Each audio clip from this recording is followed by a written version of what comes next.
Hello dear students, welcome to the gateway classes. My name is Gulshan Kumar और मैं आपको पढ़ा रहा हूं इंजीनियरिंग मैथमेटिक्स। इंजीनियरिंग मैथमेटिक्स में हमारी यूनिट चल रही है डिफरेंशियल इक्वेशन और आज हम डिफरेंशियल इक्वेशन में स्टार्ट करेंगे linear differential equation of second order. अब जरा यहां पर ध्यान देंगे, linear differential equation of second order. अगर आप ध्यान दें, इससे पहले हमारे जो 12 लेक्चर्स हुए हैं उसमें भी जो हमने मैक्सिमम क्वेश्चन मतलब 90% क्वेश्चन जो सॉल्व किए हैं वो सेकंड ऑर्डर डिफरेंशियल इक्वेशन के ही थे, है ना। Second order linear differential equation के ही थे। तो फिर वहां में और यहां में अंतर क्या है? देखिए, अंतर यह है कि अगर आप ध्यान दें, हमारा जो स्टार्टिंग में टॉपिक चल रहा था वो था linear differential equation with constant coefficient, यानी कि जो second order linear differential equation के क्वेश्चन अब तक हमने किए हैं उसमें कोफिशिएंट क्या था? कांस्टेंट था। उसके बाद हमने आयलर कॉची इक्वेशन पढ़ी जिसमें कोफिशिएंट कांस्टेंट नहीं था, वेरिएबल था, लेकिन वो भी एक स्पेशल टाइप की इक्वेशन थी जो होमोजीनियस भी होती है लीनियर होने के साथ साथ, ठीक है ना। उसके बाद हमने लीजेंड्रे डिफरेंशियल इक्वेशन पढ़ा, वहां पर भी वेरिएबल कोफिशिएंट थे, लेकिन वहां पर सेकंड ऑर्डर थर्ड ऑर्डर कोई भी डिफरेंशियल इक्वेशन हो सकती है। उसके बाद हमने पढ़ा साइमल्टेनियस लीनियर डिफरेंशियल इक्वेशन, है ना। तो अब अगर आप ध्यान दें, यहां पर जो टॉपिक है वो है linear differential equation of second order, यानी कि यहां पर एक्चुअल में जो डिफरेंशियल इक्वेशन होगी उसके कोफिशिएंट वेरिएबल होंगे। क्या होंगे? वेरिएबल होंगे। बात समझ में आ रही है? तो यहां पर अब हमें वेरिएबल कोफिशिएंट वाली डिफरेंशियल इक्वेशन पढ़नी है। हाँ, एक बात कंफर्म है कि यहां पर जो भी क्वेश्चन आएंगे सभी में डिफरेंशियल इक्वेशन का जो ऑर्डर है वो 2 होगा, जबकि इससे पहले जो हम टॉपिक पढ़ रहे थे वहां पर ऑर्डर कई बार कई क्वेश्चन में 3 ऑर्डर की डिफरेंशियल इक्वेशन भी आ जाती थी, ठीक है ना। चलिए अब इसको स्टार्ट करते हैं। सबसे पहले हम बात करेंगे methods to find complete solution of linear differential equation of second order. अगर हमें सेकंड ऑर्डर की लीनियर डिफरेंशियल इक्वेशन को सॉल्व करना है, उसका कंप्लीट सॉल्यूशन को हमें कैलकुलेट करना है, तो कौन कौन से मेथड का यूज हम करते हैं। तो देखिए, अगर मैं लास्ट ईयर के सिलेबस की बात करूं तो लास्ट ईयर के सिलेबस में हमारे पास टोटल 4 मेथड थे सेकंड ऑर्डर डिफरेंशियल इक्वेशन को सॉल्व करने के। कौन कौन से? पहला, method of reduction of order, लेकिन इस बार के सिलेबस में ये मेथड मेंशन नहीं है। लास्ट ईयर के सिलेबस में ये मेथड मेंशन था, इसका मतलब ये रिमूव हो गया सिलेबस से।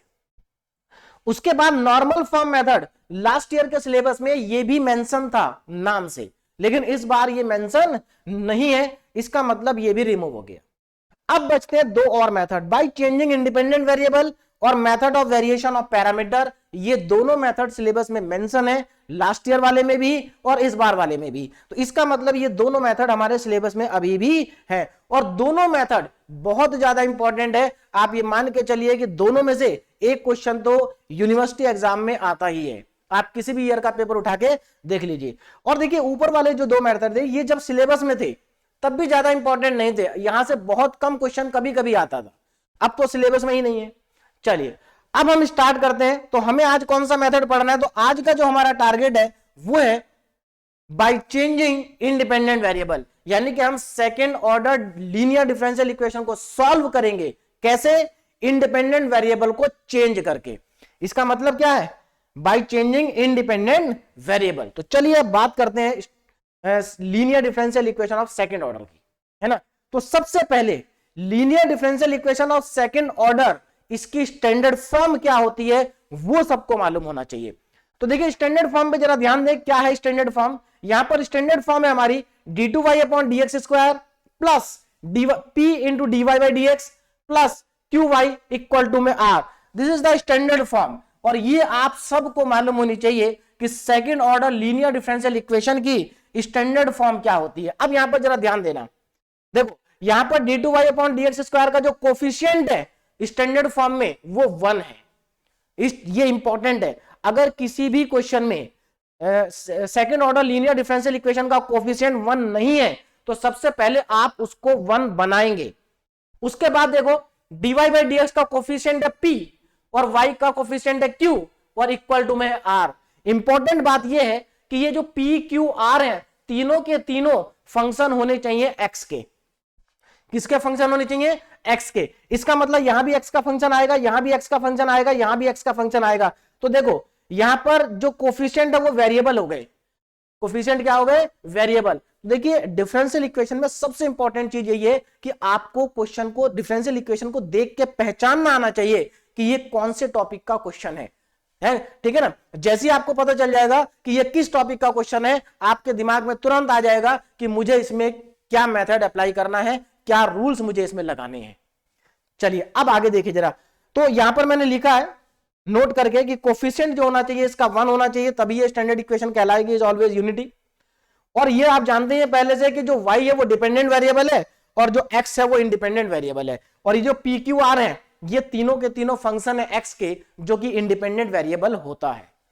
तो ये तो हो गई स्टैंडर्ड फॉर्म। स्टैंडर्ड फॉर्म आपको पहचानना आना चाहिए, ठीक है ना। यानी कि अगर कोई भी क्वेश्चन में जो डिफरेंशियल इक्वेशन गिवन है अगर वो स्टैंडर्ड फॉर्म में नहीं है तो सबसे पहला काम आपका ये है कि उसको स्टैंडर्ड फॉर्म में कन्वर्ट करें। अब आगे देखें ना, solution bye changing independent variable. अब यहां से हमारा मेथड स्टार्ट हो रहा है। अब यहां से हमारा मेथड स्टार्ट हो रहा है कि कैसे हम इसको सॉल्व करेंगे। तो देखिए क्या क्या स्टेप आपको फॉलो करने हैं, जरा ध्यान दीजिएगा। सबसे पहला स्टेप, स्टेप नंबर 1, क्वेश्चन को सॉल्व करने के लिए क्या क्या स्टेप होंगे। पहला स्टेप ध्यान दीजिए, right the given differential equation in standard form. आपके पास जो गिवन डिफरेंशियल इक्वेशन है जो क्वेश्चन में आपको दे रखी है, सबसे पहले अगर वो स्टैंडर्ड फॉर्म में नहीं है तो उसको स्टैंडर्ड फॉर्म में कन्वर्ट करो, ठीक है ना। मतलब d2y/dx² का कोफिशिएंट को क्या बना दो, 1। कई बार ये कोफिशिएंट 1 नहीं होता है, तो अगर ये 1 नहीं है तो इसको 1 बनाओ। कैसे बनेगा, यहां जो भी लिखा है उससे पूरी इक्वेशन को डिवाइड कर दो। क्वेश्चन में और ज्यादा समझ में आएगा। अभी मैं केवल आपको एक बेसिक आइडिया बता रहा हूं, है ना। जब हम क्वेश्चन करेंगे तो सारे स्टेप एकदम क्लियर हो जाएंगे। और ये जो मेथड है बहुत ही ज्यादा आसान है, इंपॉर्टेंट होने के साथ साथ बहुत ज्यादा आसान है। बस एक बार ध्यान से देख लीजिए, सब समझ में आ जाएगा। चलिए उसके बाद जब आपने स्टैंडर्ड फॉर्म में कन्वर्ट कर दिया तो now find P Q R. P Q R कैसे फाइंड करेंगे, बहुत ही आसान है। जब आप स्टैंडर्ड फॉर्म में कन्वर्ट कर देंगे तो जो dy/dx का कोफिशिएंट होगा उसको p मान लेंगे और जो y का कोफिशिएंट होगा उसको q और जो राइट साइड में लिखा होगा उसको r, तो मिल गया P Q R. P Q R तो निकालना बहुत आसान है। नाउ अब आते हैं हम स्टेप नंबर 2 पे। देखिए एक्चुअल में बेसिकली हमें करना क्या है, हमें x को कन्वर्ट करना है किसी दूसरे वेरिएबल में।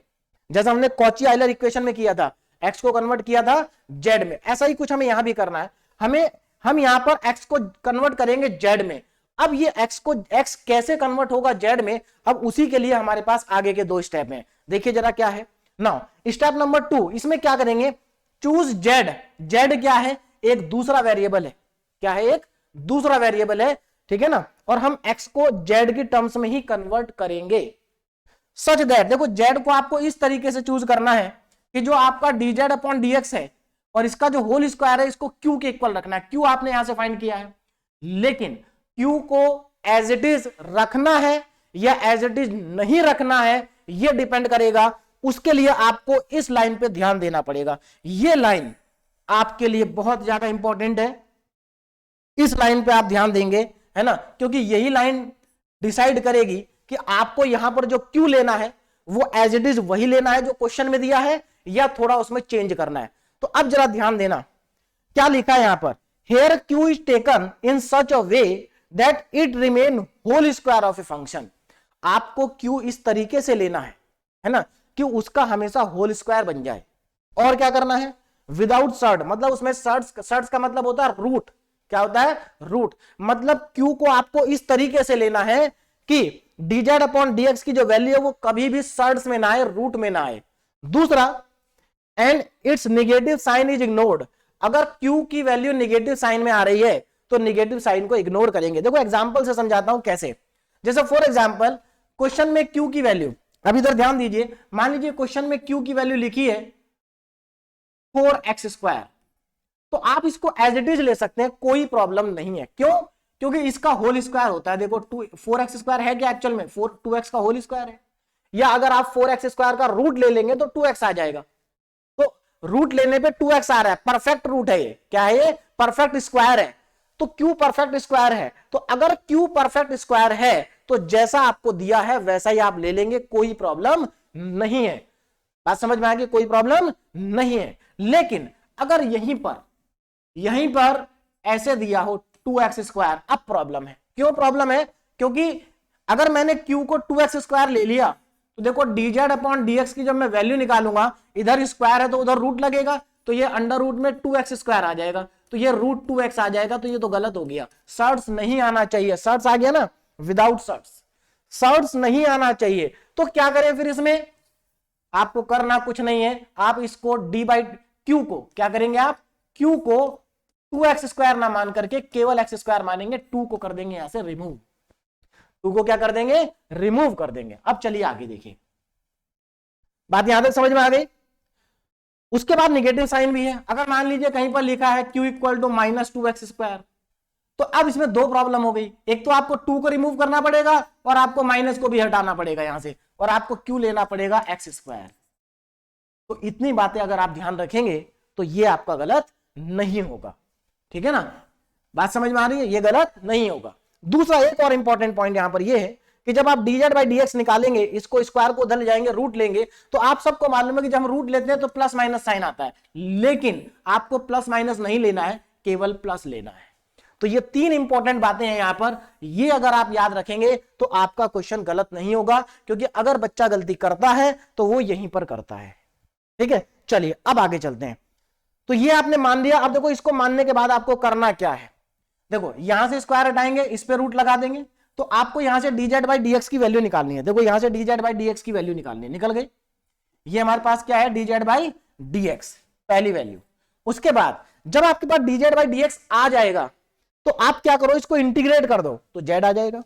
आप सबको मालूम है इंटीग्रेशन से डिफरेंशिएशन का सिंबल साइन क्या हो जाएगा, हट जाएगा, और आपको यहां से z मिल जाएगा, ठीक है। और क्या करना है, इस dz/dx को एक बार और मतलब इसको एक बार डिफरेंशिएट करना है, एक बार इंटीग्रेट करना है। इसको इंटीग्रेट करोगे तो ये मिलेगा, और इसको डिफरेंशिएट करोगे तो ये मिलेगा। तो कहने का मतलब ये है, यहां से जब dz/dx आएगा, उसको एक बार आप इंटीग्रेट करेंगे, एक बार उसको आप डिफरेंशिएशन करेंगे, तो आपको ये तीनों चीजें मिल जाएंगी। अब आगे चलते हैं, now step number 3, step number 2 complete हो गया, 2 बहुत इंपॉर्टेंट स्टेप है। नाउ स्टेप नंबर 3, अब स्टेप नंबर 3 में हमारे पास 3 फॉर्मूले हैं, ये तीनों फॉर्मूले आपको क्या करने, याद करने, आपको याद होने चाहिए, और जब आप क्वेश्चन प्रैक्टिस करेंगे तो अपने आप याद हो जाएंगे। क्या है 3 फॉर्मूले, जरा ध्यान दीजिए। सबसे पहला फॉर्मूला यहां पर P1, आपको P1 निकालना है, P नहीं निकालना, ध्यान रखना, P तो आपको पता है, आपको P1 निकालना है। और P1 के लिए फॉर्मूला देखिए क्या होगा, d2z/dx² plus p times of dz/dx upon dz/dx। अच्छा एक चीज देखो, अगर आप तीनों फॉर्मूले में ध्यान से देखो, अगर आप इन तीनों फॉर्मूलों को ध्यान से देखो, तो तीनों फॉर्मूलों में एक चीज कॉमन है, और वो क्या है कि इनका डिनोमिनेटर dz/dx का होल स्क्वायर है, dz/dx का होल स्क्वायर है, तीनों का ही डिनोमिनेटर। और ये जो dz/dx स्क्वायर है, ये आपको कहां से मिलेगा, यहां से। भाई यहां पर आपने क्यों रखा होगा ना, तो dz/dx का होल स्क्वायर, यहां जो भी वैल्यू आपने रखी होगी वही वैल्यू आपको यहां तीनों में रखनी है। अच्छा अब इसमें देखो d2z/dx² प्लस dz/dx, तो ये फॉर्मूला लगाएंगे P1 निकालने के लिए। Q1 का फॉर्मूला बहुत आसान है, q/dz/dx²। अब यहां पर एक चीज ध्यान रखना, क्या ध्यान रखना है, dz/dx का होल स्क्वायर, ये तो आप रखेंगे यहां से, जो यहां आप q रखोगे, ठीक है ना, और ऊपर लिखा है q। अब आपको लग रहा होगा सर q dz/dx का होल स्क्वायर तो q के बराबर ही है। हाँ देखिए बहुत सारे क्वेश्चन में ये q के बराबर आएगा, लेकिन कुछ क्वेश्चन में q के बराबर नहीं आएगा। कहां नहीं आएगा, ध्यान देना, आप इस फॉर्मूले में जब वैल्यू पुट करोगे तो q को आप ओरिजिनल पुट करोगे, जो भी ओरिजिनल रहा होगा वो। जैसे फॉर एग्जांपल ओरिजिनल q क्या था, ओरिजिनल q था हमारा जो ओरिजिनल q था, मान लेते हैं ओरिजिनल q था -2x², और आपने जब यहां पर पुट किया, कहां पर, यहां पर dz/dx का होल स्क्वायर, तो यहां पर आपने पुट किया केवल 2x²। क्या पुट किया, 2x², यानी कि dz/dx का होल स्क्वायर क्या हो गया, 2x²। तो इस केस में ये न्यूमरेटर में रहेगा, डिनोमिनेटर में तो क्या आएगा, -1 आएगा। क्या आएगा, -1 आएगा। बोलो बात समझ में। अच्छा यहां पर -1 नहीं, -2 आएगा, ये भी तो नहीं होगा भाई, यहां पर 2 भी तो नहीं पुट करेंगे ना। हाँ तो ये आएगा आपके पास -2। तो बोलो बात समझ में आ गई। तो एक चीज का ध्यान रखना, यहां पर भी गलती नहीं होनी चाहिए, क्योंकि यहां पर लगता है बच्चों को दोनों तो बराबर ही है, तो वैल्यू 1 आएगी, हमेशा 1 नहीं आएगी। कुछ क्वेश्चन में 1 आएगी, कुछ में 1 नहीं आएगी। चलिए उसके बाद r1 r/dz/dx² ये निकालेंगे। और यहां पर अगर आप जनरली देखेंगे तो होगा क्या, एक्चुअल में जो p और q है, p1 और q1 है, ये दोनों कांस्टेंट आएंगे। क्या आएंगे, कांस्टेंट आएंगे।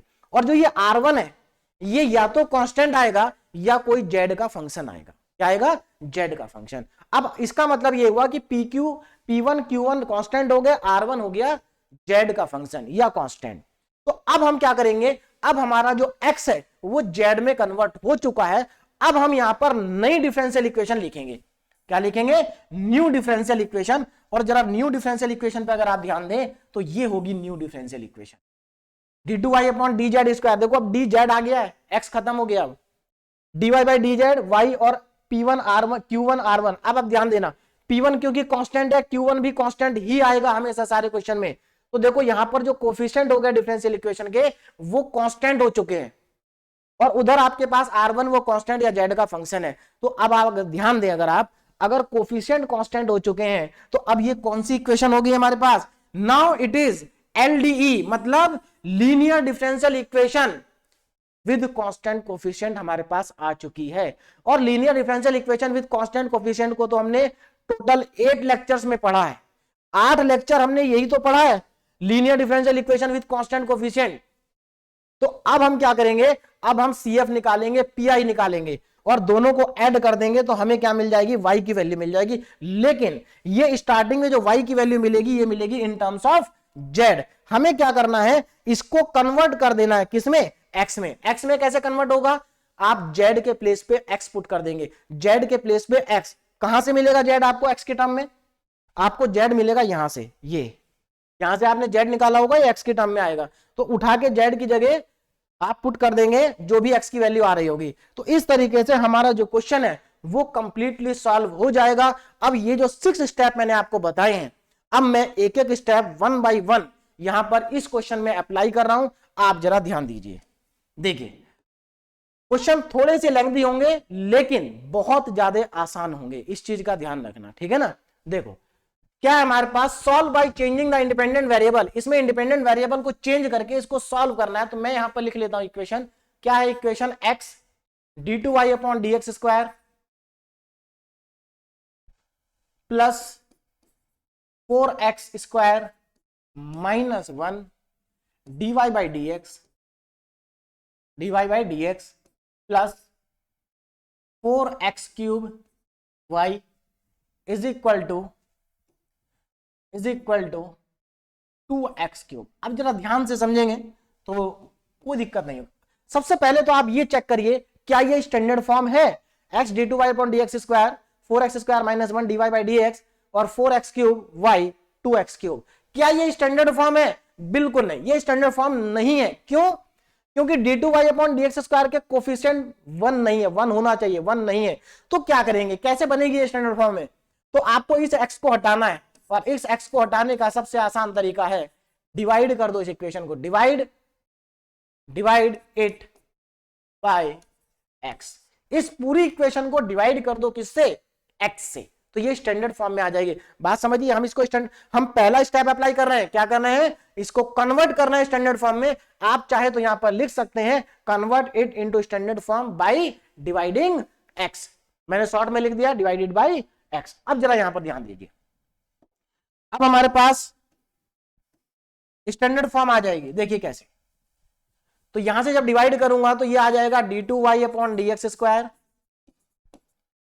प्लस यहां पर इसको x से डिवाइड करेंगे तो ये आएगा 4x square minus 1 upon x और dy बाई dx। उसके बाद यहां से 4x क्यूब और y is equal to 2x cube. Now it is a standard form, ये स्टैंडर्ड फॉर्म है। क्यों है स्टैंडर्ड फॉर्म, जरा ध्यान से देखिए। इसका कोफिशिएंट 1 है, dy बाई dx का कोफिशिएंट p होता था और p x का फंक्शन होना चाहिए, तो देखो x का फंक्शन है। q x का फंक्शन होना चाहिए, तो देखो यहां पर x का फंक्शन है और यहां पर भी x का फंक्शन है। हाँ, यहां पर एक चीज है, हमने जब x से डिवाइड किया तो ये x क्यूब था ना, तो ये x क्यूब था तो ये x स्क्वायर हो जाएगा। जरा ध्यान दें, यहां पर जब x से आप इसको डिवाइड करोगे तो 4x स्क्वायर y आएगा और इक्वल टू में 2x स्क्वायर आएगा। इस चीज पर आप ध्यान देंगे, चलिए ये 2x स्क्वायर, बोलो बात समझ में आ गई। अब ये स्टैंडर्ड फॉर्म आ गई। अब यहां से इसको क्या करेंगे, कंपेयर करो स्टैंडर्ड फॉर्म के साथ। तो जब आप कंपेयर करोगे तो आपको क्या मिलेगा, ये p हो जाएगा, ये q हो जाएगा और ये r हो जाएगा। नाउ यहां पर अब हमारे पास क्या है, हेयर, जरा ध्यान दें, p कितना है, p है 4x square minus 1 upon x, ये हो गया p। q कितना है, Q पे जरा ध्यान दीजिए, Q हमारे पास है 4x²। और देखो एक अच्छी चीज क्या है, 4x², 4x² का परफेक्ट स्क्वायर होता है 2x का होल स्क्वायर, है ना, तो इसमें कोई प्रॉब्लम नहीं है। और R कितना है, R है हमारे पास 2x²। तो हमें P पता चल गया, Q पता चल गया, R पता चल गया। इसका मतलब हमारा पहला स्टेप कंप्लीट हो गया। Write down the given differential equation standard form. Standard form में हमने लिख दिया और P Q R हमने फाइंड कर लिया। अब हम चलते हैं अपने अगले स्टेप पे। नाउ स्टेप नंबर 2, है ना, स्टेप नंबर 2। देखिए 2 क्या था, अब हमें क्या करना है, एक जेड को हमें चूज करना है, चूज जेड सच दैट। अब देखो स्टेप नंबर 2 देखिए क्या होगा, स्टेप नंबर 2 ना, चूज जेड सच दैट किस तरह से हमें इसको चूज करना है जरा ध्यान देना। dz बाई dx का whole square is equal to Q. अब यहां पर ये देखो क्या क्या हम q को एज इट इज रख सकते हैं, डेफिनेटली हम एज इट इज रख सकते हैं क्योंकि q 4x² है। अगर ये 4x² नहीं होता, मान लो -4x² होता, तो हम माइनस साइन को हटा के रखते, और अगर ये माइनस का 2x² होता तो हम माइनस को भी हटा देते और 2 को भी हटा देते, केवल x² रखते। बात समझ में आ रही है, क्या रखते, केवल x²। मतलब एक चीज आपको समझ में आ रही होगी कि इस मेथड से अगर हमें क्वेश्चन करने हैं तो हमारा जो q है उसका परफेक्ट स्क्वायर बनना चाहिए, चाहे हमें माइनस को हटाना पड़े या किसी कांस्टेंट को हटाना पड़े। चलिए अब ध्यान दीजिए, तो यहां पर मैं रख देता हूं 4x², 4x²। तो अब जरा ध्यान देना, जैसे ही मैं यहां पर 4x² रखूंगा, dz/dx² की वैल्यू क्या हो गई, 4x²। अब यहां पर ध्यान दीजिए, अब इसमें से स्क्वायर हटा के इधर रूट लगा दो, तो यहां से मैं अगर कैलकुलेट करूं तो मेरे पास dz/dx की वैल्यू कितनी आ गई, ये आ गई 2x। देखो 4 का रूट हो गया 2 और x² का रूट हो गया x। अब ध्यान रखना, यहां पर मैंने आपको बताया था अगर मैं 4x² का रूट ले रहा हूं तो ये प्लस माइनस 2x आ सकता है, लेकिन माइनस साइन नहीं लेना है, केवल प्लस साइन लेना है, ठीक है। इसलिए आप कोई भी डाउट नहीं होना चाहिए, उसको सारे डाउट को क्लियर करते चलिए कि माइनस साइन नहीं लेना है। चलिए अब क्या करेंगे, dz/dx आ गया, तो अब इसको आप एक बार इंटीग्रेट कर दो और एक बार इसको आप डिफरेंशिएट कर दो। अगर आप इसको एक बार इंटीग्रेट करोगे या पहले डिफरेंशिएट कर देते हैं तो देखो क्या मिल जाएगा, d2z/dx²। एक बार और डिफरेंशिएट किया आपने तो 2x का डिफरेंशिएशन हो जाएगा 2, यानी कि d2z/dx² की वैल्यू आ गई 2।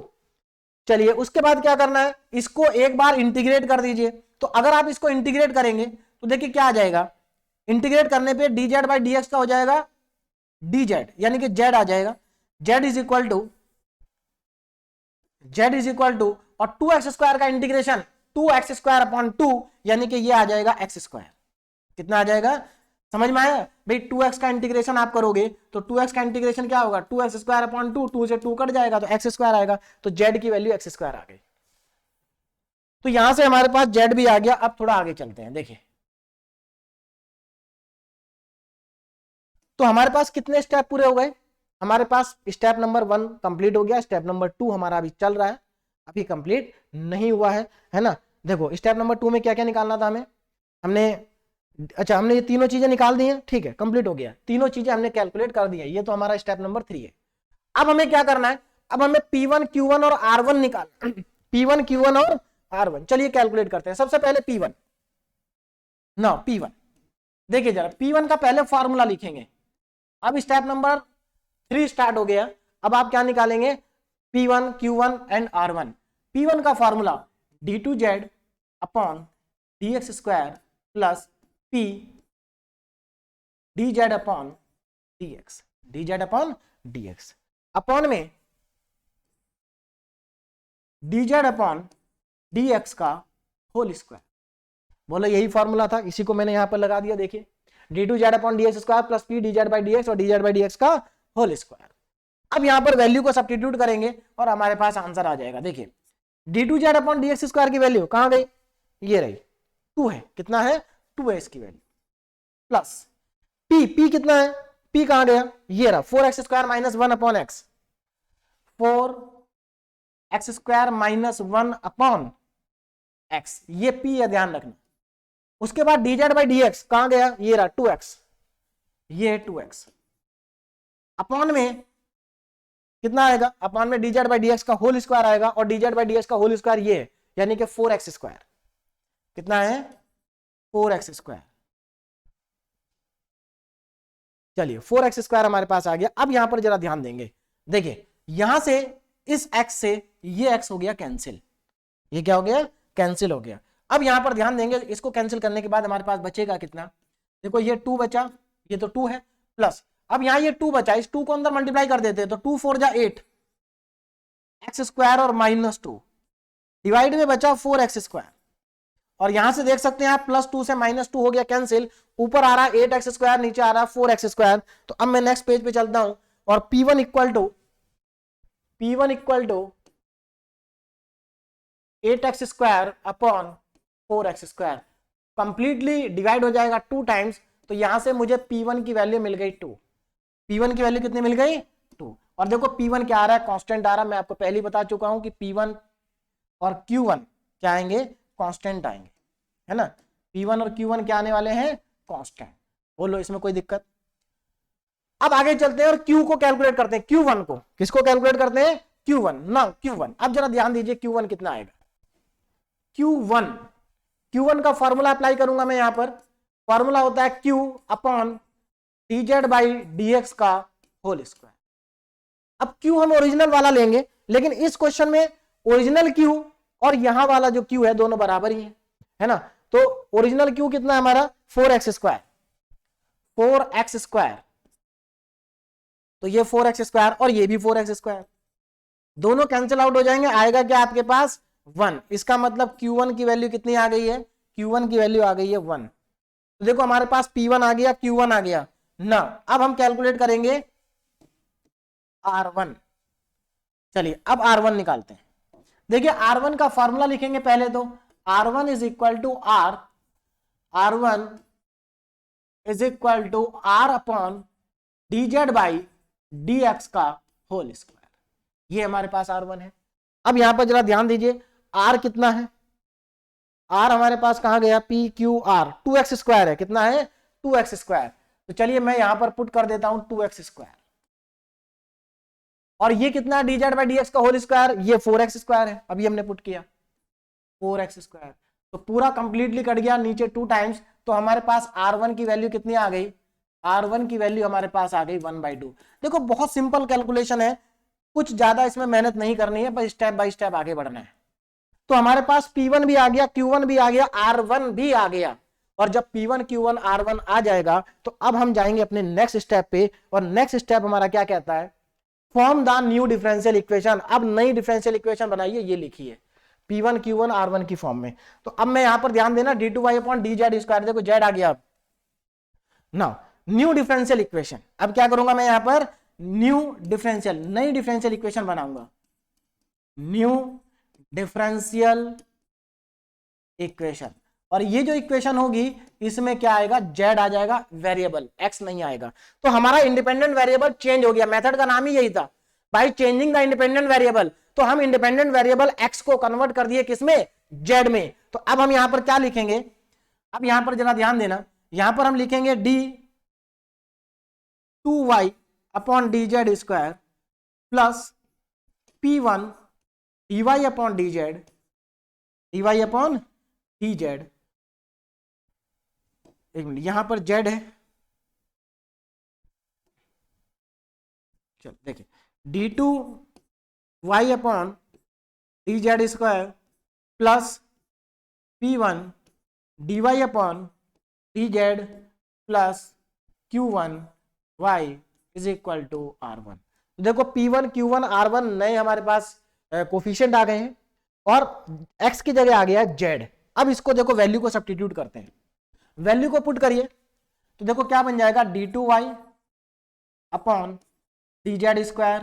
P1 कितना था, P1 है 2, तो यहां पर आ जाएगा 2 dy by dz plus Q1 कितना है, Q1 हमारे पास है 1, यानी कि यहां आ जाएगा y is equal to R1 कितना है 1/2। और अब अगर आप इस इक्वेशन को ध्यान से देखें तो ये इक्वेशन आपकी कन्वर्ट हो चुकी है linear differential equation with constant coefficient में। देखो कोफिशिएंट क्या है, कांस्टेंट है, और इसी चीज के लिए तो हमने 8 लेक्चर पढ़े हैं, जिसमें हमने CF और PI निकाला है, तो वहां पर ऐसी ही तो इक्वेशन होती थी, और ये तो बहुत ही सिंपल सी इक्वेशन है, बहुत आसानी से ये सॉल्व हो जाएगी। देखिए जरा, अब आगे देखिए, यहां से अब मैं क्या करूंगा, देखो जरा ध्यान से, इसको डी की फॉर्म में कन्वर्ट करेंगे। मालूम है ना कैसे सॉल्व करते थे, डी की फॉर्म में कन्वर्ट करते थे। तो मैं यहां पर इसमें लिखूंगा D square Y plus 2dy और प्लस में y इज इक्वल टू में 1/2। और याद रखिए यहां पर जो d है वो d बाई डी जेड है, d बाई डी एक्स नहीं है, d बाई डी जेड है। यहां से y को कॉमन ले लो, तो D square plus 2d plus 1 और y बाहर कॉमन आ गया इज इक्वल टू 1/2। अब जरा यहां पर ध्यान देना, देखो अब हम यहां पर क्या लिखेंगे, ऑक्सिलरी इक्वेशन। भाई इसको सॉल्व करने का तरीका क्या है, इसको सॉल्व करने का तरीका यह है कि आप यहां ऑक्सिलरी इक्वेशन लिखिए, उसके रूट निकालिए, फिर CF लिखिए, फिर PI निकालिए और दोनों को ऐड कर दीजिए। तो ऑक्सिलरी इक्वेशन है D square plus 2d plus 1 equal to 0। और यहां से अगर मैं ये देखूं तो फॉर्मूला बन रहा है सीधे सीधे d प्लस 1 का होल स्क्वायर इक्वल टू में 0, यानी कि d प्लस 1 और d प्लस 1 दो बार आ गया। तो यहां से मुझे d की दो वैल्यू मिलेंगी और दोनों की दोनों इक्वल है, दैट इज -1 एंड -1। अब मैं क्या करूंगा, यहां से लिखूंगा मैं CF, क्या लिखूंगा CF। तो अब जरा ध्यान दीजिए CF कितना आएगा, CF मेरे पास आ जाएगा C1, देखो फॉर्मूला क्या होता था, C1 e की पावर m1 z, तो यहां पर वेरिएबल z है, x मत लिख देना, C1 e की पावर m1 z और m1 हमारे पास -1 है, तो e की पावर यहां देखिए यहां पर जो रूट्स है वो रियल एंड इक्वल है, तो रियल एंड इक्वल कैसे लिखते हैं, C1 प्लस C2 z और e की पावर में -z, ये आ जाएगा, ठीक है ना। तो ये आ गया हमारे पास CF। चलिए CF तो हमारे पास आ गया, अब हमें क्या निकालना है, अब हमें निकालना है PI। तो अब इसका PI भी कैलकुलेट कर लेते हैं, है ना, PI। चलिए अब हम PI निकालते हैं, तो नेक्स्ट आगे चलते हैं और PI को फाइंड करते हैं। देखिए PI कितना आएगा, 1 अपॉन फंक्शन क्या है, FD क्या है, ये रहा 1 upon D square plus 2d plus 1, D square plus 2d plus 1, D square, या यहां पर सीधे फॉर्मूला लिख देते हैं, d प्लस 1 का होल स्क्वायर है। और राइट हैंड साइड में क्या है, ध्यान दीजिएगा 1/2 है, कितना है 1/2। तो क्या करेंगे, यहां पर मैं लिखूंगा 1/2। और एक काम करते हैं 1/2, ऐसा तो कोई केस पढ़ा नहीं हमने, तो जब भी कांस्टेंट टर्म आती है आपको मालूम है हम क्या करते हैं, हम इसको क्या लिखेंगे 1/2 e की पावर में 0z लिखेंगे। भाई e की पावर 0 कर देंगे तो 1 ही होती है, उसकी वैल्यू कोई फर्क नहीं पड़ रहा है। तो यहां से अब हमारे पास क्या आ जाएगा, जरा ध्यान देना, देखिए हाँ यहां पर अब हम क्या करेंगे, d की जगह पर पुट करेंगे 0, क्या पुट करेंगे 0। तो आप जब देखिए ये हमारा केस नंबर 1 बन गया, PI का केस नंबर 1, तो इसको 1/2 को मैं बाहर लिख लेता हूं, और यहां पर कितना आ गया 1 upon D square plus 2d plus 1 है ये, और e की पावर में 0z। अब यहां पर देखो क्या करते हैं, पहले केस में ये a की वैल्यू कितनी है 0 है, तो d की जगह पर 0 पुट कर दो, तो आपके पास PI कितना आ जाएगा, PI इज इक्वल टू 1/2, और यहां पर अगर आप पुट करेंगे तो ये भी 0, ये भी 0 और ये 1, और e की पावर 0 1 ही होता है, यानी कि आपके पास फाइनली जो PI की वैल्यू आ गई वो 1/2 आ गई। ये हमारा क्या आ गया PI, ठीक है ना। तो कितना आसान है PI निकालना है यहां पर। चलिए तो हमारे पास CF भी आ गया, PI भी आ गया। अब हम बात करते हैं सीधे जनरल सॉल्यूशन की। देखिए ना, अब हम नेक्स्ट स्टेप क्या है हमारा, अब हम निकालेंगे जनरल सॉल्यूशन। देखो हम कहां तक पहुंच चुके हैं, हमने नई डिफरेंशियल इक्वेशन बना दी, हमने z की टर्म्स में y को निकाल दिया। Now put the value of z, अब z की वैल्यू पुट करेंगे, तो पहले y लिख देता हूं। Now general solution, general solution. अब जरा ध्यान दीजिए जनरल सॉल्यूशन क्या होगा ना, यहां पर देखो y equal to CF plus PI, CF plus PI, तो यहां पर ऐड कर दो, CF कितना था C1 प्लस C2 z, और e की पावर में -z प्लस PI कितना है 1/2। ये किसके टर्म्स में है, ये टर्म्स है इन टर्म्स ऑफ z, हमें लाना है इन टर्म्स ऑफ x।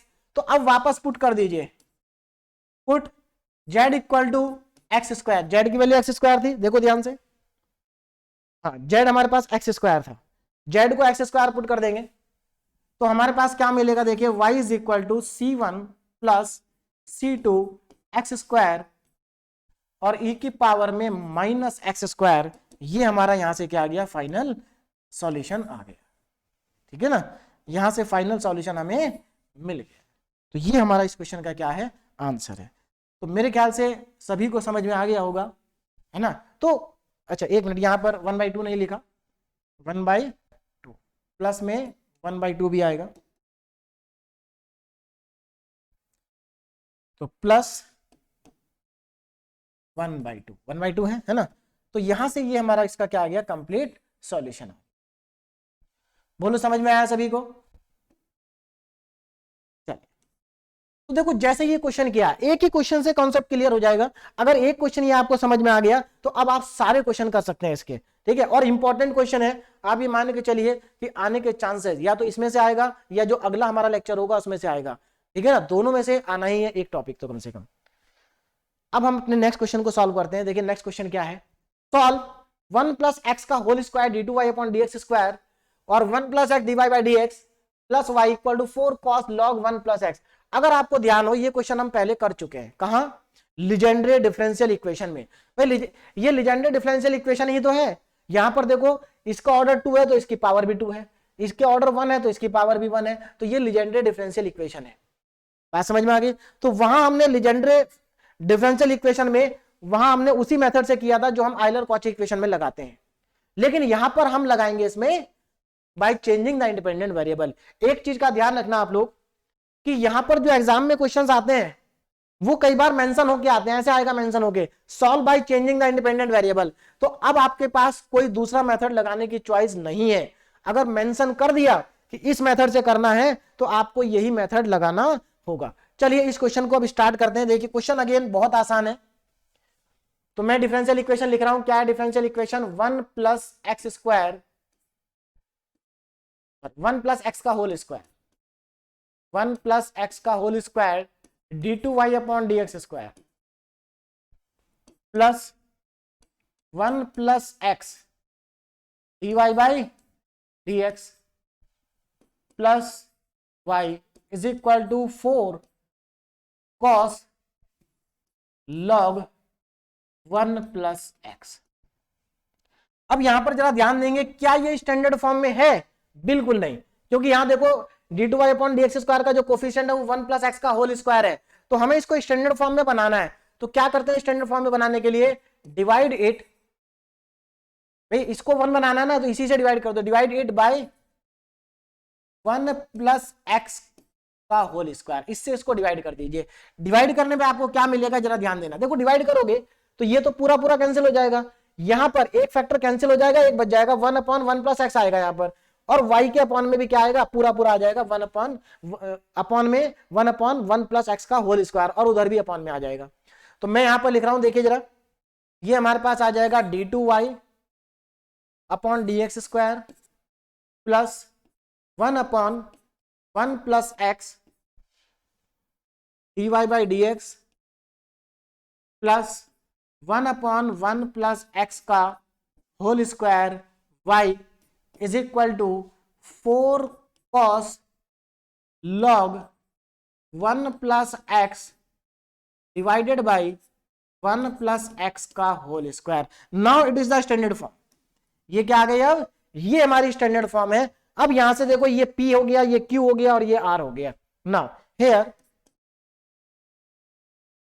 अब देखो यहां पर p कितना है, p हमारे पास है 1 अपॉन 1 प्लस एक्स, q कितना है, q हमारे पास है 1 अपॉन 1 प्लस एक्स का होल स्क्वायर, और देखो अगेन हमारे पास जो q है वो परफेक्ट स्क्वायर है 1 अपॉन 1 प्लस एक्स का, और हमारे पास आ गया r, और r है हमारे पास 4 cos log 1 plus x divided by 1 plus x का होल स्क्वायर।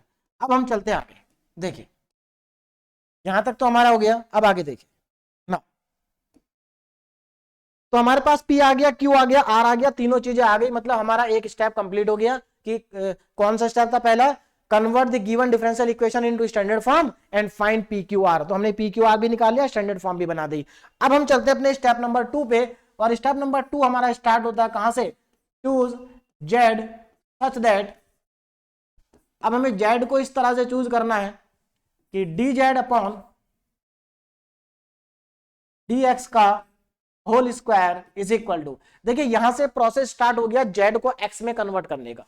हमें क्या करना है? जेड को एक्स में कन्वर्ट करना है, और इसको क्या लेंगे? क्यू। क्यू कितना हमारे पास? 1/1 प्लस एक्स का होल स्क्वायर, 1/1 प्लस एक्स का होल स्क्वायर, ये हमारे पास आ गया D z by D x का होल स्क्वायर। अब यहां से क्या करेंगे जरा ध्यान दीजिए, अब यहां से मैं निकालूंगा D z upon D x, कितना आएगा? इसका रूट ले लीजिए, 1/1 प्लस एक्स। हमें ध्यान रखना प्लस माइनस साइन नहीं लेना है, केवल प्लस लेना है। अच्छा, अब इसको एक बार डिफरेंशिएट कर दो, एक बार इंटीग्रेट कर दो। अगर आप इसको डिफरेंशिएट करेंगे तो d two z upon D x square आएगा, और इसका डिफरेंशिएशन क्या आ जाएगा? -1/1 प्लस एक्स का होल स्क्वायर। यहां माइनस लगाएंगे भाई, 1/1 प्लस एक्स का डिफरेंशिएशन क्या होता है? -1/1 प्लस एक्स का होल स्क्वायर। जैसे 1/x का -1/x स्क्वायर होता है ना, वैसे इसका हो जाएगा ना। अब इसको इंटीग्रेट कर देंगे, तो इंटीग्रेट करेंगे तो क्या मिलेगा? जेड। देखिए 1/1 प्लस एक्स का इंटीग्रेशन क्या होता है? log 1 plus x. जैसे 1/x का इंटीग्रेशन क्या है? log x होता है, वैसे ही 1/x प्लस 1 का इंटीग्रेशन log x प्लस 1 होता है। बोलो बात समझ में आ रही है सबको? ठीक है ना? तो इस चीज का भी आप ध्यान रखेंगे। तो यहां से z आ जाएगा मेरे पास log z is equal to log 1 plus x. तो ध्यान रखना z हमारे पास सारी वैल्यू आ चुकी है। इन चारों वैल्यूज का हम यूज करेंगे, बहुत इंपॉर्टेंट है चारों। फॉर्मूले में ये भी यूज होगा, ये भी यूज होगा, ये भी यूज होगा और ये भी यूज होगा। अब हमारा स्टेप नंबर 2 में आगे का काम क्या है? स्टेप नंबर 2 हमारा कंप्लीट हो गया। अब हमें स्टेप नंबर 3 पे जाना है, जहां पर हम निकालेंगे P1 Q1 R1। तो चलिए स्टार्ट करते हैं P1 Q1 R1 से। तो सबसे पहले मैं लिखूंगा P1 का फॉर्मूला। तो देखिए P1 का फॉर्मूला क्या होता है? P1 का फॉर्मूला हमारा होता है d2z upon D x square plus p dz upon D x upon में डिवाइड में कितना आता है? dz अपॉन डी एक्स का whole square, dz upon D x का होल स्क्वायर। चलिए इन सब की वैल्यू पुट कर रहा हूं मैं यहां पर, अब देखना जरा। d2z upon D x square की value 1/1 plus x square, 1/1 plus x का होल स्क्वायर प्लस p की वैल्यू, p की वैल्यू कहां गई? ये रहा p, 1/1 plus x, 1/1 plus x. उसके बाद dz बाई डी एक्स की value, dz by D x 1/1 plus x, 1/1 plus x. चलिए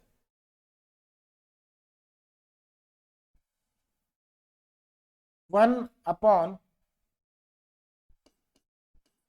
plus x divided by dz upon dx का whole square. dz upon dx का होल स्क्वायर कितना है? 1/1 plus x square, 1/1 plus x square. देखिए 1/1 plus x का whole square. अच्छा यहां पर ध्यान देना, स्टार्टिंग में हमने d2z upon dx square put किया था, तो d2z अपॉन dx स्क्वायर की वैल्यू माइनस में है, इसमें है माइनस में, तो यहां पर माइनस भी आएगा। अब आप ध्यान से देखिए, ये -1/1 प्लस एक्स स्क्वायर है, और ये प्लस में 1/, दोनों को मल्टीप्लाई करेंगे तो 1/1 प्लस एक्स का होल स्क्वायर आएगा। यानी कि इसको अगर मैं लिखूं तो ये -1/1 प्लस एक्स का होल स्क्वायर, और ये प्लस में 1/1 प्लस एक्स का होल स्क्वायर, और डिवाइडेड बाई 1/1 प्लस एक्स का होल स्क्वायर। अब इसमें आप ध्यान से देखें तो ये तो कैंसिल आउट हो गया, मतलब ऊपर की वैल्यू 0 हो गई। तो जब न्यूमरेटर ही 0 हो गया तो फिर तो वैल्यू 0 आ जाएगी। इसका मतलब हमारे पास P1 कितना आ गया? 0। P1 कितना आ गया?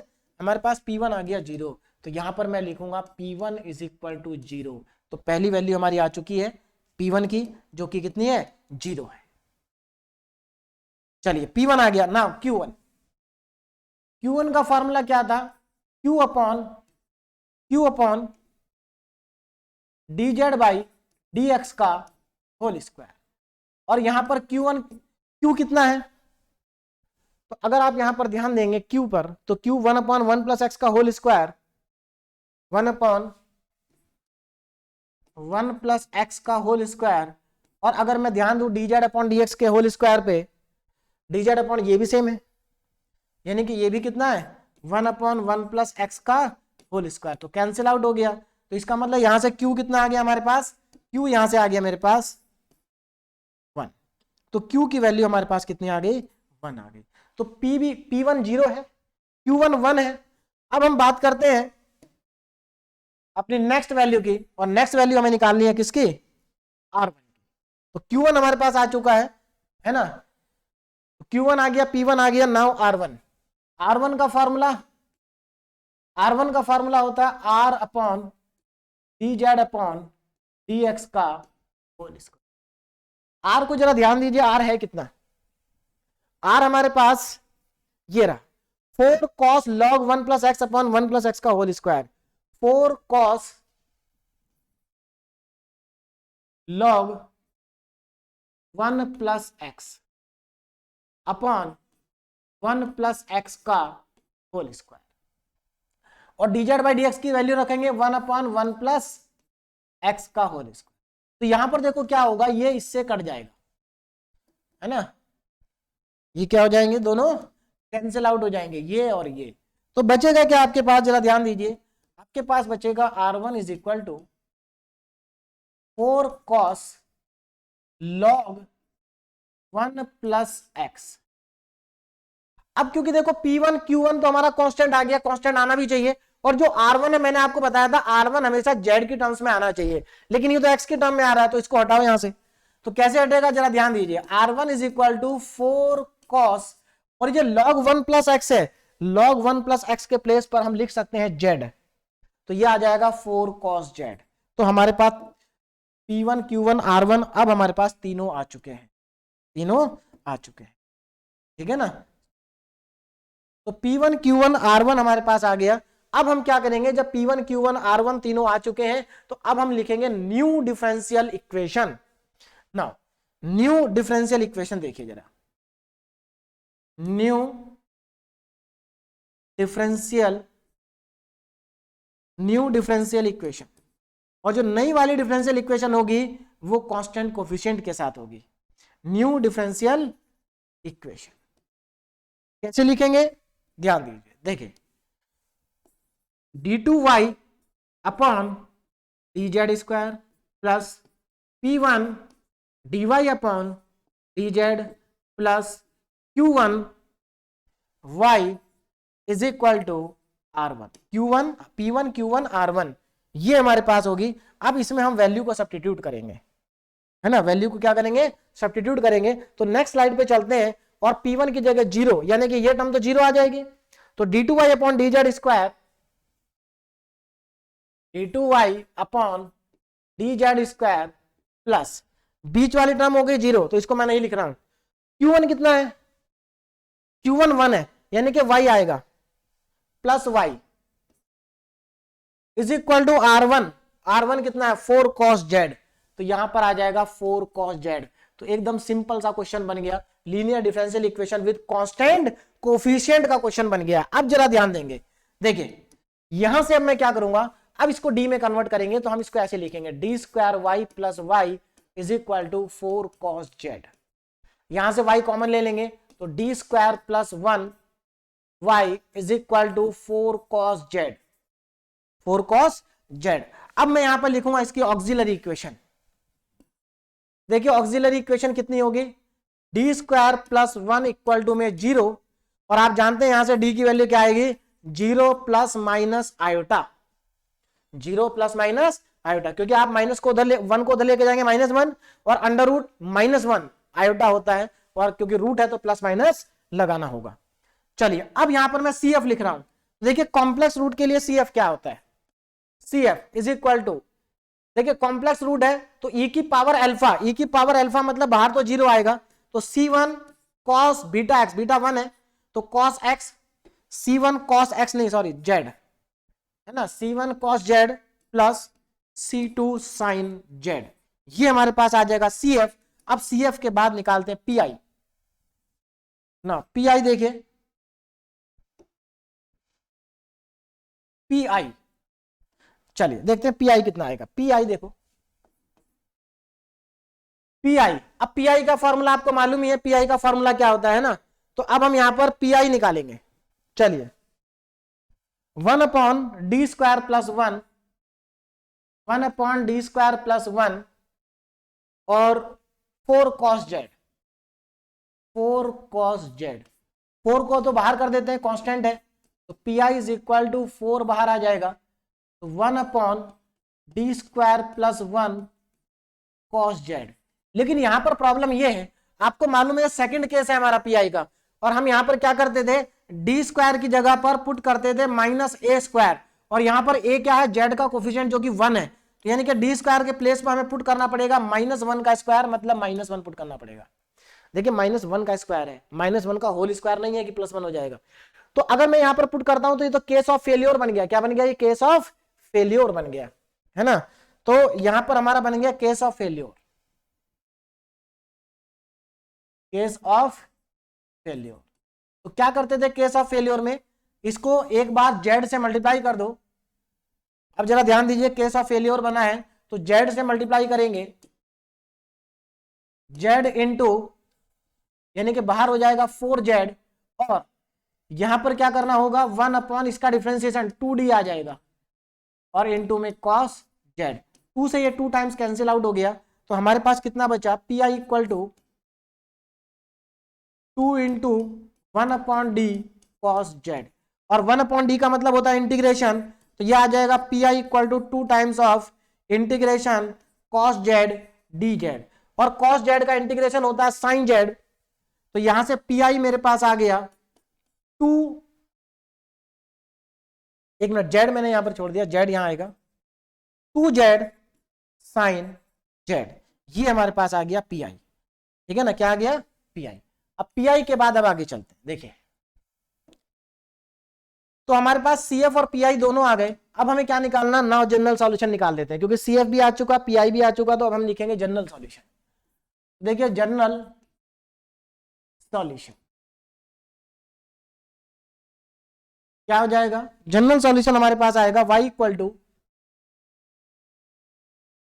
सी एफ प्लस पी आई। तो यहां से y equal to C F लिखिए, C1 cos z,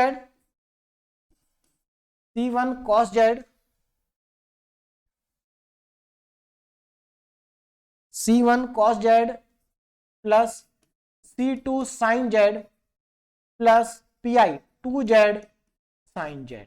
ये हमारे पास आया, लेकिन ये आया इन टर्म्स ऑफ z, हमें निकालना है in terms of x।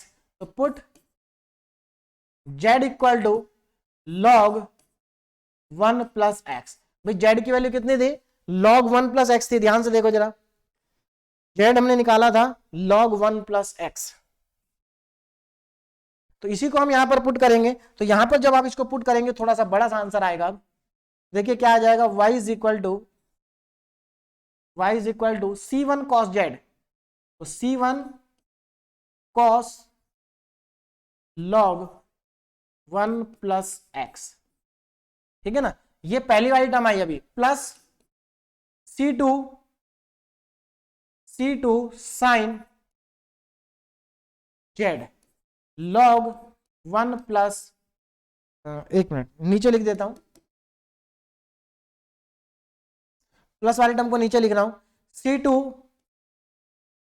sin log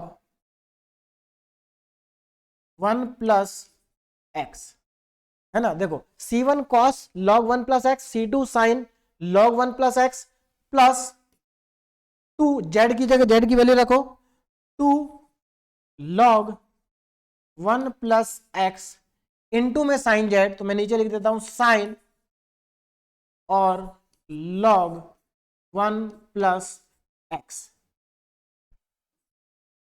तो ये हमारा इसका क्या आ गया, कंप्लीट सॉल्यूशन आ गया है ना। तो y इज इक्वल टू ये आया। Now this is the required solution. ये क्या हमारा, यही हमारा जनरल सॉल्यूशन है इन टर्म्स ऑफ x। तो मेरे ख्याल से सभी को समझ में आ गया। क्वेश्चन बहुत आसान है, बस थोड़े से लेंथी हैं और बहुत ज्यादा लेंथी भी नहीं है। अगर आप देखेंगे इनको करने में आपको बहुत कम समय लगने वाला है। चलिए अब आगे देखिए। Now solve by changing the independent variable, फिर से हमें इसे सॉल्व करना है bye changing the independent variable. सबसे पहले मैं डिफरेंशियल इक्वेशन लिख लेता हूं। देखिए कितनी है, d2y upon dx square minus cot x dy upon dx, d2y upon dx square minus cot x dy by dx minus y sine square x is equal to cos x minus cos cube x. चलिए अब यहां पर जरा ध्यान दीजिए, सबसे पहले converted into standard form, लेकिन इस बार अगर आप ध्यान दें तो ये पहले से ही स्टैंडर्ड फॉर्म में है। देखो d2y अपॉन dx स्क्वायर का कोएफिशिएंट कितना है, 1 है, तो हमें इसमें स्टैंडर्ड फॉर्म में कन्वर्ट करने की जरूरत नहीं है, स्टैंडर्ड फॉर्म में है। इस बार हमें डायरेक्ट क्या करना है, पी क्यू आर की वैल्यू लिखनी है। तो अब यहां पर जरा ध्यान दीजिए, हेयर तो हमारा एक स्टेप कम हो गया। हेयर पी कितना है, P dy by D x का कोफिशिएंट होता है, तो पी हमारे पास माइनस का कॉट एक्स। क्यू कितना है, क्यू हमारे पास वाई का कोफिशिएंट होता है, तो माइनस का sine square x. And R, R कितना है, आर उधर लिखा राइट साइड में, cos x minus cos cube x. तो हमारे पास पी क्यू आर तीनों आ गए। चलिए पी क्यू आर के बाद अब क्या करना है, पी क्यू आर कैलकुलेट करने के बाद अब हम चलते हैं अपने स्टेप नंबर 2 पे, स्टेप नंबर 2 पे। तो अब हमें क्या करना है, अब हमें जेड को चूज करना है ना। देखिए अब यहां पर ध्यान दीजिए, यहां पर मैं लिखूंगा, देखिए now choose Z,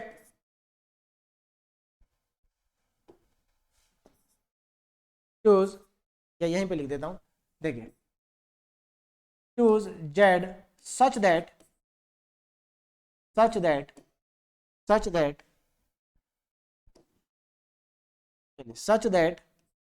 choose z such that dz upon dx का whole square is equal to, अब जरा यहां पर ध्यान देना, यहां पर क्यों माइनस साइन स्क्वायर एक्स है, माइनस नहीं ले सकते, माइनस नहीं ले सकते, हमें यहां लेना पड़ेगा साइन स्क्वायर एक्स। ये इंपॉर्टेंट स्टेप है, ध्यान देना, माइनस साइन स्क्वायर एक्स नहीं ले सकते, इसलिए हमने प्लस साइन स्क्वायर एक्स लिया, तो माइनस को क्या कर दिया, रिमूव कर दिया। ये इंपॉर्टेंट है यहां पर। चलिए अब यहां पर नेक्स्ट इसको रूट ले लो इसका, तो कितना आ जाएगा, dz by D x is equal to आ जाएगा साइन एक्स। भाई इधर से स्क्वायर हटाया तो इधर रूट लेंगे, और साइन स्क्वायर एक्स का रूट होगा साइन एक्स प्लस में। अब इसको एक बार इंटीग्रेट कर दो, एक बार डिफरेंशिएट कर दो। अगर आप इसको डिफरेंशिएट करते हैं तो आपको d2z अपॉन dx स्क्वायर मिलेगा, और साइन एक्स का डिफरेंशिएशन क्या होता है, cos x होता है। अब आगे देखो,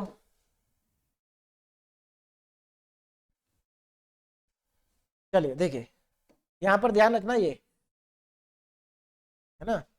चल देखो, तो ये हमारा क्वेश्चन था, यहां पर हमने ये वैल्यू निकाली पी क्यू आर की, यहां पर हमने ये निकाला। अब यहां पर देखो, अब मुझे क्या करना है, अब मुझे इसको एक बार इंटीग्रेट भी करना है। तो अगर मैं यहां से z निकालूंगा तो मुझे sin x का करना पड़ेगा इंटीग्रेशन, और sin x का इंटीग्रेशन होता है माइनस cos x। तो हमारे पास पी क्यू आर आ गया, dz बाई डी एक्स का होल स्क्वायर आ गया, dz बाई डी एक्स आ गया, d2z अपॉन dx स्क्वायर आ गया, और z आ गया। इतनी सारी चीजें हमारे पास आ गई, मतलब हमारा स्टेप नंबर 2 हो गया कंप्लीट। अब हम चलते हैं स्टेप नंबर 3 पे, इसमें चलते हैं स्टेप नंबर 3। तो स्टेप नंबर 3 में सबसे पहले हम निकालेंगे P1, और P1 का formula dz upon sorry d2z upon dx square plus p dz upon dx and divided by dz upon dx का होल स्क्वायर। चलिए अब मैं ये वैल्यू यहां पर पुट कर रहा हूं, देखिए जरा ध्यान से, ये सारी वैल्यू जब आप पुट करेंगे, d2z अपॉन dx स्क्वायर कहां गया, ये रहा cos x है, कितना है cos x।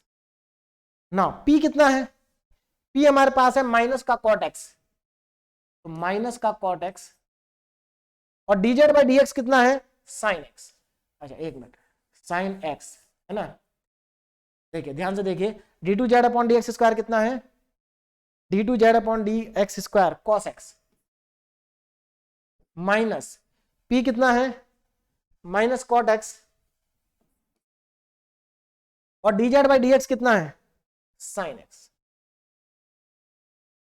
Divided by d z upon D x का होल स्क्वायर कितना है, साइन स्क्वायर एक्स, तो नीचे साइन स्क्वायर एक्स आएगा। अब यहां पर जरा इसको ध्यान से समझना कि कैसे वैल्यू आएगी। देखो तो P1 इज इक्वल टू, देखो ऊपर क्या लिखा, cos x माइनस कॉट एक्स साइन एक्स। इसको अगर मैं सिंप्लीफाई करूं तो ये हो जाएगा cos x माइनस कॉट एक्स को क्या लिख सकते हैं, cos x upon sine x formula होता है ना, और इनटू में साइन एक्स और अपॉन में साइन स्क्वायर एक्स। यहां से आप देखो साइन एक्स से साइन एक्स कैंसिल आउट हो गया, ऊपर बचा cos x माइनस, एक मिनट, cos x माइनस हमारे पास, हाँ तो cos x minus cos x तो जीरो आ गया, यानी कि यहां से मेरे पास P1 की वैल्यू जीरो आ रही है। देखो कैसे, यहां cos x बचेगा माइनस cos x बचेगा, cos x minus cos x cut जाएगा, जीरो आ जाएगा, तो आपके पास P1 कितना आएगा, P1 आपके पास आएगा जीरो। बोलो बात समझ में आ गई। तो P1 की वैल्यू मुझे यहां से मिल गई है जीरो। अब आगे चलते हैं, P1 के बाद अब हम निकालेंगे Q1 और R1। देखिए Q1 फॉर्मूला होता है Q upon d z by D x का whole square, d z upon D x का होल स्क्वायर। अब जरा यहां पर ध्यान दें अगर आप, तो Q कितना है, Q हमारे पास है माइनस का साइन स्क्वायर एक्स,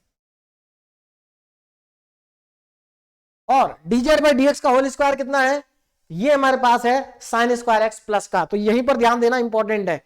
देखो यहां d z by D x का whole square sine square x है, जबकि Q कितना है, माइनस साइन स्क्वायर एक्स, क्योंकि माइनस हटा दिया था हमने, तो sine square x cancel out हो जाएगा, Q1 की वैल्यू आ जाएगी -1, -1। तो Q1 हमारे पास आ गया -1। अब हम Q1 के बाद निकालेंगे R1। Now R1 R upon d z by D x का होल स्क्वायर। अब यहां पर जरा ध्यान दो, R कितना है, R हमारे पास है cos x minus cos cube x, cos x minus cos cube x upon d z by D x का whole square sine square x, sine square x. इसको थोड़ा सिंप्लीफाई करते हैं, देखो बहुत सिंपल है। तो R1 इज इक्वल टू, देखो ऊपर से cos x कॉमन आ रहा है, तो अगर मैं cos x को कॉमन ले लूंगा तो ये बचेगा 1 माइनस कॉस स्क्वायर एक्स और अपॉन में साइन स्क्वायर एक्स। और आपको समझ में आ गया होगा, ऊपर फॉर्मूला बन गया, तो cos x और ये फॉर्मूला बन गया साइन स्क्वायर एक्स और अपॉन में साइन स्क्वायर एक्स, और ये हो गया कैंसिल आउट। तो R1 मेरे पास आ गया cos x। लेकिन प्रॉब्लम क्या है, R1 P1 Q1 तो कांस्टेंट आना चाहिए और R1 Z में आना चाहिए, लेकिन Z में नहीं आया, तो Z में कन्वर्ट करते हैं। तो देखो Z की वैल्यू कितनी है, Z कहां गया, माइनस कॉस एक्स है। इसका मतलब अगर Z माइनस कॉस एक्स है तो मैं cos x की जगह माइनस Z रख सकता हूं, तो यहां पर cos x की जगह रख देंगे -Z। तो R1 is equal to -Z हमारे पास आ गई वैल्यू। तो ये हमारे पास P1 Q1 R1 तीनों चीज आ चुके हैं। अब यहां से मुझे कैलकुलेट करना है P1 Q1 R1 आने के बाद अब हम लिखेंगे न्यू डिफरेंशियल इक्वेशन ना, न्यू डिफरेंशियल इक्वेशन। तो यहां पर जरा ध्यान दीजिए, न्यू डिफरेंशियल इक्वेशन है ना। तो न्यू डिफरेंशियल इक्वेशन क्या होगी, जरा ध्यान दीजिए। देखिए ये हमारे पास आ जाएगी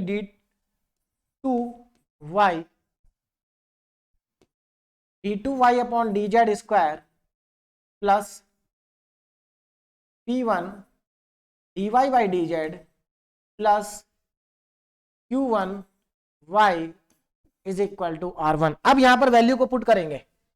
चलिए सबसे पहले d2y upon d z square लिख देता हूं मैं, d2y upon d z square. देखो अब तीसरा क्वेश्चन मैं आपको ये करा रहा हूं, अगर आप देखें तीनों में कुछ भी अंतर नहीं है, थोड़ा बहुत वेरिएशन है केवल डेटा में, सब एक जैसे क्वेश्चन है, ठीक है ना। d2y upon d z square plus P1 कितना है, P1 जीरो, हाँ जीरो है, तो P1 तो 0 यानी कि ये टर्म आएगी नहीं, उधर वाली टर्म आएगी। Q1 कितना है, Q1 है -1, तो यानी कि -y आएगा, इज इक्वल टू R1 कितना -z, इसका मतलब इधर -z आएगा। तो ये बन गई हमारी differential equation with constant coefficient. इसको अब डी की फॉर्म में कन्वर्ट कर लीजिए, d2y - y is equal to -z। तो यहां से ये बन गया d2 - 1 y आ गया common, is equal to -z। अब यहां से मैं लिखूंगा इसकी ऑक्सिलरी इक्वेशन, तो ऑक्सिलरी इक्वेशन हो गई d2 - 1 इक्वल टू में 0। तो यहां से d की वैल्यू क्या आ गई, d की वैल्यू हमारे पास यहां से आ रही है +1 और -1। भाई d2 - 1 इक्वल टू 0 है, तो d की दो वैल्यू हो गई, एक +1 और एक -1। अब मैं लिखता हूं इसका CF, तो चलिए CF भी यहीं लिख देते हैं, देखिए ना CF कितना होगा, रियल एंड डिफरेंट रूट्स है, तो जब रियल एंड डिफरेंट रूट्स होते हैं तो CF कितना होता है आपको अच्छे से मालूम है। CF हमारा यहां से आएगा C1 e की पावर में z प्लस C2 e की पावर में -z। देखो अब इस बात से कोई फर्क नहीं पड़ता है कि अगर मान लीजिए अगर आप यहां पर -z लगा देते और यहां पर प्लस लगा देते तो उससे आंसर तो कोई फर्क नहीं पड़ता, सेम ही है, एक ही बात है। चलिए CF हमारे पास आ गया। CF के बाद अब हमें निकालना है PI। क्या निकालना है, PI हमें निकालना है। तो C1 e की power z plus C2 e की पावर -z। अब मैं एक काम करता हूं, PI नेक्स्ट स्लाइड पे ही निकालते हैं। तो यहां से PI देखिए कितना आएगा, PI is equal to 1 upon d2 - 1 और उधर है -z, यहां पे ले लेते हैं माइनस।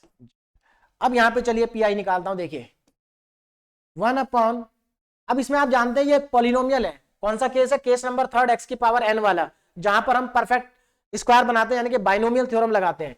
तो बाइनोमियल थ्योरम लगाने के लिए मुझे या तो 1 + x बनाना पड़ेगा या 1 - x बनाना पड़ेगा, है ना, और होल पावर में -1।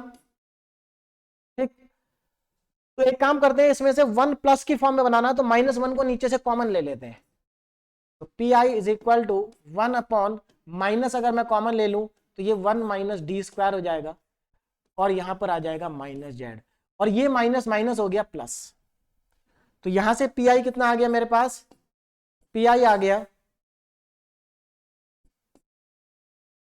1 अपॉन, अच्छा ये 1 - d² है, इसको ऊपर ले जाता हूं, 1 - d² की होल पावर -1 और बाहर आ गया z, बाहर कितना है z, ये z। चलिए अब देखिए इसके आगे क्या होगा, PI इज इक्वल टू, इसको बाइनोमियल थ्योरम को एक्सपेंड करेंगे तो 1 + d², इसके आगे एक्सपेंड करने की जरूरत नहीं है क्योंकि आगे z ही है, z का डिफरेंशिएशन तो एक ही बार में 1, दो ही बार में 0 हो जाएगा। तो डैश डैश डैश और यहां पर z, ठीक है ना। देखो यहां पर कौन सा फॉर्मूला लगा, ये 1 - x की होल पावर -1 वाला। तो यहां पर क्या होता था, 1 + x + x², ये होता था हमारे पास। तो केवल मैंने x का काम कौन कर रहा है, यहां पर d² कर रहा है, तो 1 + x, ये x है, आगे का लिखा नहीं मैंने। तो यहां से मेरे पास PI इज इक्वल टू, देखिए कितना आ गया, ये z यहां अंदर मल्टीप्लाई होगा 1 के साथ तो z आएगा, प्लस अगर मैं z का 2 बार डिफरेंशिएशन कर दूं तो 0 आएगा, इसका मतलब PI इक्वल टू आ गया z। PI कितना आ गया हमारे पास, ये हमारे पास आ गया z। तो देखो CF भी आ गया और PI भी आ गया, PI हमारे पास z है। अब देखें आगे ना, अब देखिए यहां पर कितना आएगा, जरा ध्यान दें। तो हमारे पास जो जनरल सॉल्यूशन आ गया, जनरल सॉल्यूशन, जनरल सॉल्यूशन, देखिए जनरल सॉल्यूशन क्या होगा, y is equal to CF plus PI, और यहां से मेरे पास y is equal to CF कितना था, C1 e की पावर z, C2 e की पावर -z, C1 e की power z plus C2 e की पावर में -z, और PI कितना है, यहां पर अब मैं वैल्यू को सब्स्टिट्यूट कर दूंगा, तो देखिए वैल्यू को सब्स्टिट्यूट करके क्या आएगा, y is equal to C1, z कितना था, z देखते हैं, z की वैल्यू थी हमारे पास -cos x। चलिए, तो C1 e की power minus cos x plus C2 e की पावर, देखो यहां माइनस कॉस एक्स था जेड, तो माइनस माइनस प्लस हो जाएगा, e की पावर कॉस एक्स और प्लस प्लस नहीं आएगा, जेड है तो माइनस का कॉस एक्स, और ये हमारा इसका क्या आ गया, फाइनल आंसर आ चुका है ना। This is the final answer. ठीक है, तो ये क्या हमारा फाइनल आंसर है, जो कि बहुत ही आसानी से हमने कैलकुलेट कर लिया, y equal to C1 e की power minus cos x, C2 e की power cos x minus cos x. ठीक है, तो इस तरीके से हमारा जो ये मेथड था bye changing the independent variable, तो यहां पर हमने इंडिपेंडेंट वेरिएबल x है उसको हमने चेंज किया z में, उसके बाद हमने इसको सॉल्व किया। पूरा एकदम बहुत ही आसान मेथड है, सारे स्टेप एकदम फिक्स हैं कि आपको क्या क्या करते जाना है, और बहुत ही आसान क्वेश्चन होते हैं इस मेथड के, इसलिए 3 क्वेश्चन मैंने आपको करा दिए। हालांकि 3 करने के बाद ही आपको और करने की जरूरत नहीं पड़ेगी, लेकिन फिर भी प्रैक्टिस करने के लिए आपके लिए 3 क्वेश्चन और है, क्योंकि कोई भी क्वेश्चन आ जाए आप कर लेंगे अगर आपको मेथड समझ में आ गया है। तो यहां पर देखो 3 और क्वेश्चन आपके लिए हैं। यहां पर हमें वेरिएबल को चेंज करना है ना, वेरिएबल को चेंज करना है, यहां भी चेंज करना है। देखो ये पहले से स्टैंडर्ड फॉर्म है, ये भी स्टैंडर्ड फॉर्म है, और इसको स्टैंडर्ड फॉर्म में कन्वर्ट करना है। तो जैसा मैंने 3 क्वेश्चन कराए वैसे ही सिमिलर तरीके से एकदम ये 3 क्वेश्चन भी हो जाएंगे। ठीक है, अब हमारा इस यूनिट में जो नेक्स्ट टॉपिक है वो हम पढ़ेंगे सेपरेशन, है ना। तो सेपरेशन वाला मेथड ऑफ सेपरेशन, तो वो हमारा अब नेक्स्ट लेक्चर होगा। अभी आप इन क्वेश्चंस को प्रैक्टिस करिए, डीपीपी को सॉल्व करिए। डीपीपी का सॉल्यूशन आपको तभी देखना है जब आप अपने आप एक बार सॉल्व कर लें। ठीक है, तो चलिए, okay, thank you so much.